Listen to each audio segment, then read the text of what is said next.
Well, it's time to get the Redskins analysis from our analyst, Trevor Matich. Trevor, you know what? I saw the game yesterday. Man, what a tremendous goal line stand.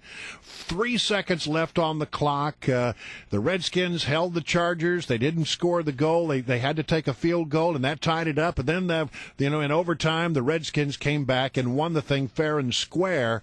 A lot of character demonstrated by this team. What was your assessment of it?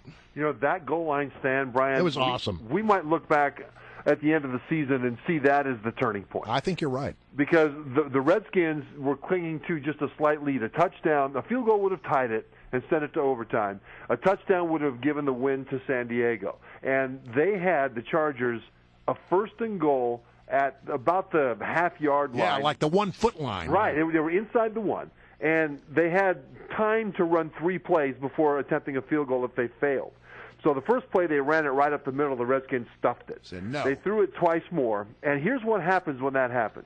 The reason it could be a turning point is not just that it led to the win, but that from a team standpoint on a defense that's been torched so often this year, it makes you believe not just in yourself, but you believe in your teammates and in your coaches. Everything comes together in one emotional, triumphant moment, and that sends you off into a good place. All right, so your feeling is this could be the turning point. This is the point which everything starts to get better. It very well could be, especially since the next game is Thursday night at the Vikings. They've only won 1 game this year, and so the Redskins have a chance to put together a 2-game winning streak. What will we do with ourselves? Trevor Matich is our guest, talking about yesterday's game. And I listen, one of your biggest criticisms last week going into this game was play calling, and it looked to me like the play. I mean, their first drive was 99.5 yards. They didn't end up scoring a touchdown or even a field goal because of a blocked field goal. But boy, the play calling looked pretty good. They were moving the ball yesterday, but most of it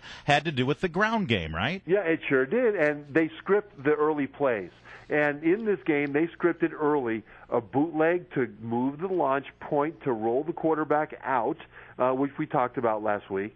They scripted a triple option in there to attack the perimeter and create more of a run threat from different personnel, especially more of a run threat from RG3. He only carried the ball 6 times, but the threat was established early. And the fact that they had 16 plays meant that Kyle Shanahan, the offensive coordinator, had a rhythm of play calling. He could call a series of plays, set up a play 3 plays from now by the one he calls right now. And then the one 3 plays from now will set up the one he's going to call 6 plays from then. So when you have 16 plays instead of 3 and out, it makes it easier to get into that rhythm. And it's all about execution. The offense executed, so they got first downs, and Shanahan was able to get that rhythm. And talk to me about Pierre Garçon and what a big part he was. I mean, he was clutch awesome. Catch after clutch catch. Is this an anomaly, or is this finally Pierre Garçon getting into that rhythm with RG3 that we're hoping would be a real winning combo? This is really more of RG3 getting into a rhythm with Pierre Garçon. He was phenomenal, and he helped RG3 a lot now. RG3 was more accurate today. He was really, really good. But there were a couple of times when Garçon bailed him out by making a fantastic catch of a ball that few receivers could catch. But keep this in mind that early in the game, they went to Garçon often, and they went to the tight ends often. As a matter of fact, 3 different tight ends combined for 8 catches. Garçon was 7 catches. And so I think what they did was say, okay, we've got Garçon making plays at wide receiver, but the other wide receivers have not demonstrated themselves as trustworthy this year. So the next options will be Jordan Reed, and not just him, but the other tight ends as well. And so they went with the hot hands early and stuck with it. All right, so talk about the division, third in the division, the Cowboys and the Eagles, who, by the way, what a performance there in that game. I mean, the Eagles are sort of on fire all of a sudden. Well, all of a sudden, Nick Foles, their quarterback, who looks a lot like Ichabod Crane. You know, he's so tall, his neck is longer than my whole body. And yet he set a record for Philadelphia Eagle touchdown passes in a game, in this game. And people thought that this college offense of Chip Kelly requires a quarterback like Michael Vick. But keep in mind that when Kelly was coaching at New Hampshire, University of New Hampshire, he threw the ball all over the place. And he can alter that offense based on what the quarterback can do. And they still have that threat of a quarterback run, but it's not a threat to break it all the way like Vic. It's just a threat to move the chains. And so Philly, all of a sudden, who started the season so pathetically after they beat the Redskins, all of a sudden now they're 4-5. They're second place in the division, and they're actually playing well. The Redskins are 3-5, and the good news is that Dallas is 5-4. So looking at it this way, and getting rid of the fact that the bye weeks come at different times. The first team in the division is the Cowboys. They have 4 losses. The Redskins have 5 losses. They're only 1 loss behind the division lead with a long ways to go.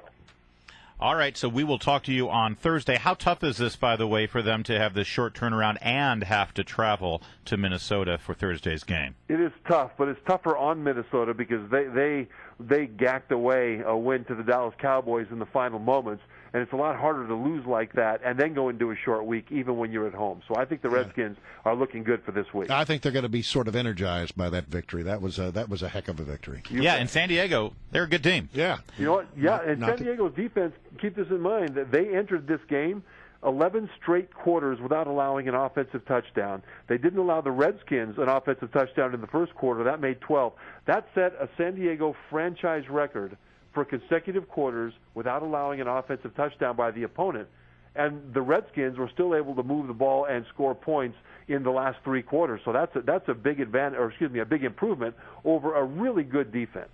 All right, and Trevor, just real fast, everybody has seen the highlight of RG3 on that great third down run where he got the first down, but he went topsy-turvy, head over heels, acrobatic, was landed that the on right his thing neck. to do? Was it the right thing to do, and are there any physical after effects? It was the right thing to do because they need him once in a while to make a play like that and take that risk. It was the third down. They got the first down, kept moving. The reason that it's okay is that he didn't do it all the time. No. If he does that once or twice a game, then it's okay. He just can't do it 8 times a game. And remember, he was a run threat that opened up the rest of the defense to allow Morris to do well, and he only carried 6 times and only took that one huge hit on a called run. It's not okay on my blood pressure, all right? I mean, everybody held their breath at that moment. All right, Trevor, listen, thank you so much. Always appreciate it. All right, guys.